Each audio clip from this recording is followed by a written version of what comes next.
من الأشياء اللي أحرص عليها بشهر رمضان المبارك اللي هي فرزنة كشنة البصل. معتمدتها من سنوات، مرة مريحة، أرتاح من الحمس والتكشين والروايح كل يوم. تقلل من وقت جلوسي بالمطبخ. تسهل علي الطبخات، وقت ما أبي أي طبخة بس أطلع الكشنة وأبدأ. طريقة إني أقطعها قطع صغيرة. بمحضرة الطعام أهم شيء ما يكون الفرم مرة ناعم، تكون تطلع سوائل. بعدين أضيف لها الزيت، إما زيت زيتون، سمنة، زبدة، زيت نباتي. وبعدين أبدأ بالحمس لين أوصل للون الأشقر الذهبي والريحة الحلوة، يكون البصل مستوي. طريقتي ما أضيف له ولا شيء أبدا، ما أضيف بهارات. البهارات أضيفها وقت الطبخة. طيب الحين بعد ما انتهي أسكر النار وأخليها لين تبرد تماما. بعدين أعبي الكشنة بعلب بلاستيك شفافة.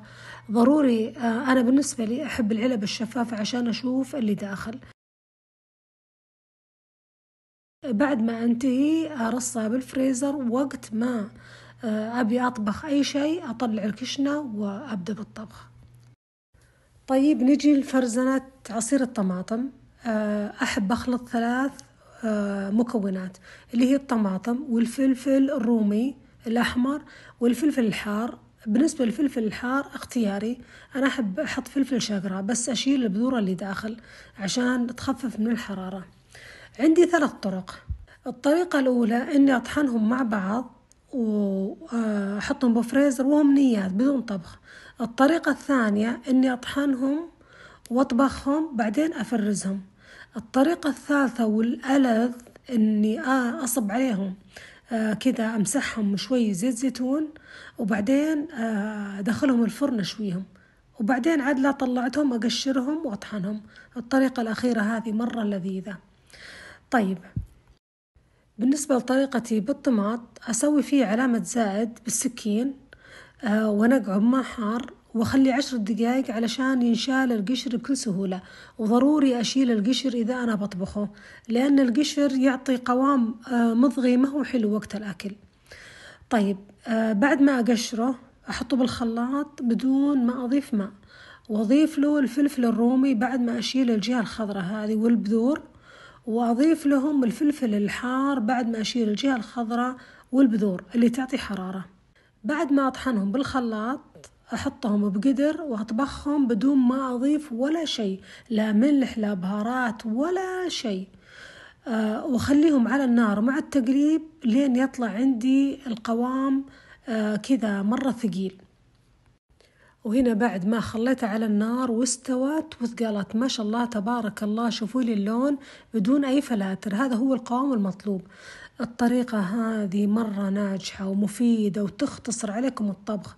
وقت ما بسوي بيتزا، بسوي كبسة حمراء، جريش أحمر، هريس، مصقعة، مكرونة، أي طبخة فيها لون أحمر، حتى أحيانا المرقوق والقرصان أستخدمها له. هذه الطريقة مرة ريحتني بالمطبخ واختصرت علي الوقت وقلت من الجهد. الواحد بهالشهر الفضيل ما وده يعني يقعد وقت طويل بالمطبخ، فأحرص على هالفرزانات هذه. طيب الحين وصلنا الفرزنة القرع العسلي. هذا أنا أحب أضيفه مع الشوربة، أضيفه مع أحيانا الإدامات، أضيفه أحيانا مثلا مع المرقوق، مع المكرونات. تعطي طعم لذيذ وتعطي قيمة غذائية عالية. فيه البعض يضيف اللي هو جزر، بعض الناس يضيفون كوسة، يحطونه مع شوربة العدس، أي نوع شوربة. أنا أكتفي بالقرع بس، وأنتم لكم الحرية أنكم تضيفون إضافات ثانية. ما أضيف له ولا شيء، لا ملح لا بهارات ولا شيء. طريقتي إني أحط عليه ماء وبعدين إذا استوى بعد ربع ساعة تقريبا أخلطه بالخلاط ويكون جاهز. في طريقة ثانية اللي هي الشوي بالفرن، يطلع مرة لذيذ. ادهنوا بزيت زيتون ودخلوا الفرن. طيب بعد ما انتهيت خليته لين برد تماما، بعدين عبيته بعلب بلاستيك نفس العلب الشفافة اللي قبل شوي. أنا مرة أحب العلب الشفافة عشانها قدامي بالفريزر أشوف وأعرف وش فيه داخل العلب. شوفولي اللون والقوام، وترى بدون فلاتر، تصويري كله طبيعي. أهم شيء اختاروا القرع العسلي اللي يجي حلو طعمه. ولاحظتوا إنه كل الأشياء اللي فرزنتها ما فيها أي إضافات، الإضافات تكون وقت الطبخ.